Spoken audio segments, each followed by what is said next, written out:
पृथ्वी 4.5 अरब साल पुराना हमारा घर, जहां हमें आए हुए केवल 60 लाख साल हुए हैं, जो कि पिछले 450 करोड़ सालों के कंपैरिजन में केवल एक दिन के बराबर है। इतने कम समय में ही हमने अपने इस घर को इस हद तक वश में करने की कोशिश की कि अगर अब इसे संभाला नहीं गया तो हमें आगे आने वाले कुछ सैकड़ों सालों में शायद दूसरे घर की जरूरत पड़ जाए। दिन भर होते प्रदूषण, बढ़ती जनसंख्या, घटते हुए नेचुरल रिसोर्सेस और खतरनाक सुपर बग्स एक ना एक दिन इस सुंदर से घर को हमारे लिए जहरीला बना ही देंगे। तब हमें जरूरत होगी इस घर से बाहर मानव सभ्यता को बचाने के लिए एक और घर की, जो हमें ब्रह्मांड में केवल वहीं मिल सकता है जहां पर पृथ्वी की तरह ही कोई ग्रह हो और वातावरण भी लगभग समान हो। ऐसे में ही हम वहां पर आगे अपनी मानव सभ्यता को संभाल पाएंगे। पर ऐसा ग्रह खोजना और वहां तक पहुंचना इस समय विज्ञान की सबसे बड़ी चुनौती है।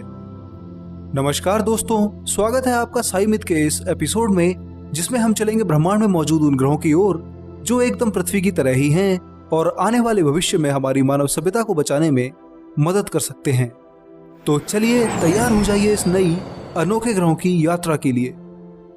साल 2009 में लॉन्च हुए केपलर टेलीस्कोप ने अपनी 9 साल की जिंदगी में हजारों एक्सोप्लैनेट यानी हमारे सौरमंडल के बाहर के ग्रह खोजे, जिनमें से कई ग्रहों को वैज्ञानिकों ने जीवन के पनपने के लिए एक परफेक्ट ग्रह माना। ये सभी ग्रह अपने तारे के हैबिटेबल जोन में आते थे, पर हमारी पहुंच से कोसों या कहें तो सोच से भी परे थे। इन्हीं में से एक ग्रह केपलर 452b ने वैज्ञानिकों का ध्यान अपनी ओर खींचा। केपलर टेलीस्कोप ने इसे 2015 में खोजकर सनसनी फैला दी थी और वैज्ञानिकों ने पहली बार किसी ऐसे एक्सोप्लैनेट को खोजने का दावा किया था जो कि पृथ्वी की तरह ही रॉकी प्लैनेट था और पृथ्वी की तरह ही अपने स्टार के हैबिटेबल जोन में उसकी परिक्रमा करता था। ये ग्रह 385 दिनों में अपने स्टार केपलर 452 की परिक्रमा को पूरा कर लेता है और इसका तापमान भी पृथ्वी के समान ही है। हालांकि ये आकार में पृथ्वी से बड़ा माना जाता है और इसका मास भी पृथ्वी से 5 गुना है, पर इसकी सरफेस ग्रेविटी यानी सतह पर लगने वाली ग्रेविटी पृथ्वी से बस थोड़ी सी ही ज्यादा है। इसलिए अगर हम यहाँ कभी पहुंचते हैं तो हम आसानी से इस ग्रह पर अपने आप को ढाल सकेंगे। पर सबसे कमाल की बात जो इस ग्रह की है वो ये है कि ये जिस स्टार की परिक्रमा करता है वो एकदम हमारे सूर्य की तरह ही जी टाइप स्टार है और इसका सरफेस टेम्परेचर भी सूर्य के ही बराबर है। इसलिए अगर आप कभी यहाँ खड़े होते हैं तो आपको यहाँ से केपलर 452 स्टार पृथ्वी से सूर्य जैसा ही दिखाई देगा। इसलिए यह ग्रह हमारी पृथ्वी के हिसाब से एकदम सटीक ग्रह माना जा रहा है। पर जो सबसे भयानक सच्चाई ये ग्रह अपने आप में लिए बैठा है वो है इसकी हमसे दूरी। ये सुपर अर्थ केपलर 452b हमसे करीब 1400 लाइट ईयर दूर है, यानी कि अगर लाइट की स्पीड से भी जाएं तो 1400 साल पृथ्वी पर यहाँ पहुंचते पहुंचते ही बीत जाएंगे। पर फिलहाल हमारे पास लाइट स्पीड जैसा कोई यान नहीं है। इसलिए अगर हम सबसे fastest spacecraft Parker solar probe की 200 किलोमीटर पर सेकंड की स्पीड से यहाँ जाने की कोशिश करें तो आज के समय में हमें इस ग्रह पर पहुंचने में कम से कम 22 लाख साल लग जाएंगे, जो कि किसी भी तरह पॉसिबल नहीं है। इसलिए यह ग्रह पृथ्वी के जैसा होकर भी हमारी पहुंच से बहुत बहुत बहुत दूर है। भले ही केपलर 452b हमारे लिए इस वक्त नहीं बना है, पर हाल में वैज्ञानिकों ने पृथ्वी की तरह ही एक अनोखा ग्रह खोज निकाला है जो कि हमसे ज्यादा दूर भी नहीं है। केपलर टेलीस्कोप के अक्टूबर 2018 में रिटायर होने के बाद एक्सोप्लैनेट्स को खोजने की जिम्मेदारी कई अलग अलग टेलीस्कोप पर आ गई, जिसमें से TESS और कहें तो ट्रांजिट एक्सोप्लैनेट सर्वे सैटेलाइट स्पेस टेलीस्कोप ने केपलर की जगह ले ली।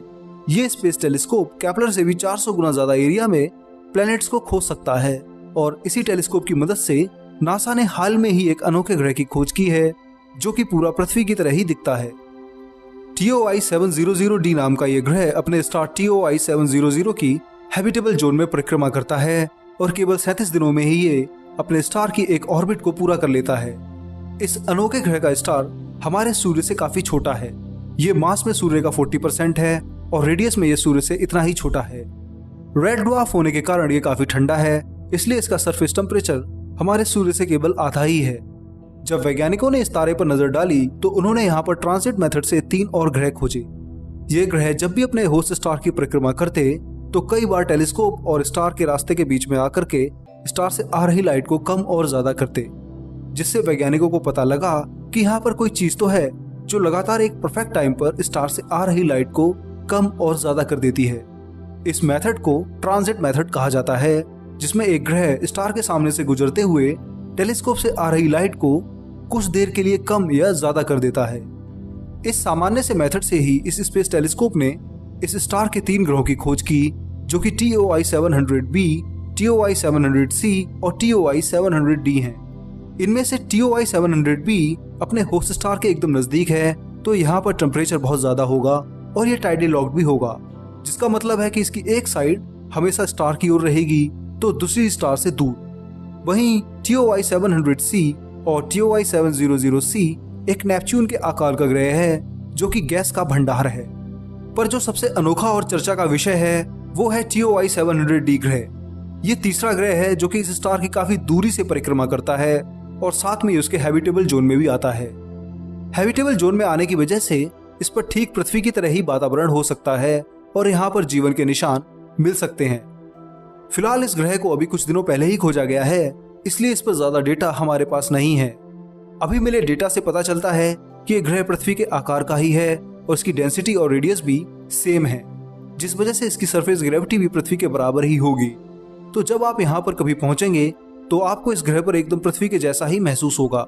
आपका वजन भी हो सकता है कि जो अर्थ पर हो वो यहाँ पर सेम बना रहे। पर भले ही ये ग्रह हमारे पहले ग्रह केपलर 452b से कई गुना ज्यादा पृथ्वी की तरह हो, पर यह भी हमसे बहुत दूर है। केपलर 452b से 14 गुना कम दूरी होने के बाद भी ये ग्रह हमसे 100 लाइट ईयर दूर है। ये दूरी ब्रह्मांड के स्केल के सामने ज्यादा नहीं लगती है, पर इंसानी स्केल की बात करें तो ये बहुत बहुत दूर है। हम इंसानों को 1 लाइट ईयर यानी कि करीब 10 ट्रिलियन और 100 खरब किलोमीटर की दूरी को ही पार करने में हजारों साल लगते हैं, तो 100 लाइट ईयर तो हमसे बहुत ज्यादा ही दूर है। अगर हम पार्कर सोलर प्रोब से इस ग्रह की ओर आज निकलते हैं तो हमें यहाँ पर पहुंचने में कम से कम 1,60,000 साल लगेंगे, जो कि पूरी तरह फिलहाल बहुत मुश्किल है। हो सकता है कि भविष्य में हम अगर वार्प ड्राइव या एंटी मैटर शिप बनाकर लाइट की स्पीड का 90% स्पीड हासिल कर लें तो हम इन ग्रहों पर आसानी से पहुंच पाएंगे।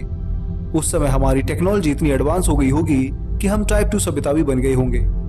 पर अभी हमारी यात्रा खत्म नहीं हुई है। अब हम पृथ्वी से और नजदीक और कहीं तो पिछले ग्रह से 10 गुना कम दूरी पर एक और ग्रह की ओर जा रहे हैं, जिसे वैज्ञानिकों ने 2017 में खोजा था।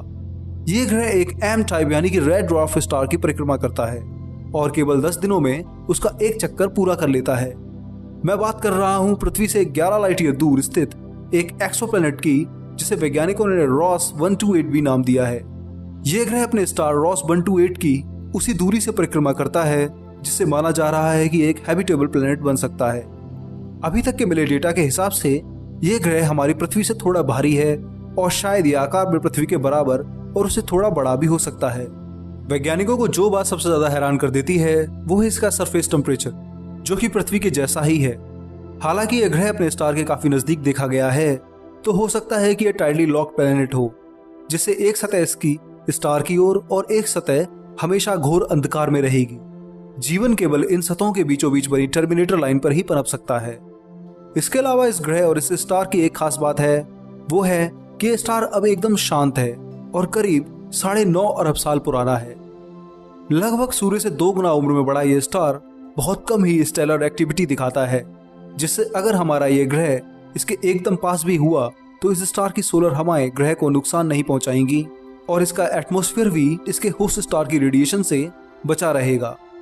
खैर ये ग्रह हमसे 11 प्रकाश वर्ष दूर है, इसलिए फिलहाल अभी इस पर भी जाना हमारे लिए बहुत मुश्किल है। पार्कर सोलर प्रोब से अगर अभी इस ग्रह पर जाने के लिए निकलें तो हमें यहाँ पहुंचने में ही कम से कम 18,000 साल लग जाएंगे। पर अगर हमने आगे लाइट की स्पीड की आधी स्पीड का भी स्पेसक्राफ्ट बना लिया तो तब यह ग्रह हमारे लिए केवल 22 सालों की यात्रा के बराबर ही होगा, जो कि हम इंसान अपने जीवन काल में फिर कर पाएंगे। वैसे आपको बता दूं कि इन सब के अलावा भी बहुत से ऐसे ग्रह हैं जो वैज्ञानिकों ने खोजे हैं और भविष्य में हमारी मानव सभ्यता को जीवन दे सकते हैं। इनमें से सबसे ज्यादा और सबसे नजदीक प्रोक्सिमा सेंटोरी बी प्लैनेट है, जो कि पृथ्वी से 4.2 लाइट ईयर दूर है और अपने स्टार प्रोक्सिमा सेंटोरी की परिक्रमा करता है। कई वैज्ञानिक इसे भी भविष्य में इंसानों के लिए नया घर मानते हैं, पर यह कितना सटीक होगा वो तो इस पर जाकर के ही पता चलेगा। इसलिए इस पर जाने के लिए ब्रेक थ्रू स्टार शॉट नाम का एक प्रोजेक्ट शुरू किया गया है, जो कि साल 2036 में लॉन्च होगा और 20 सालों में इस ग्रह पर पहुंच पाएगा। लाइट की 20% स्पीड से चलने वाले छोटे शिप्स प्रोक्सिमा सेंटोरी बी पर जाकर के हमें तब बता पाएंगे कि वास्तव में ये ग्रह जो हमने खोजे हैं जीवन के पनपने के लिए लायक हैं भी या नहीं। फिलहाल तो हमें इसके लिए कम से कम 40 सालों का इंतजार करना होगा, तब जाकर के ही ये रियल पिक्चर उस ग्रह की भेज पाएगा। तब तक हमें टेलीस्कोप से ही काम चलाना होगा।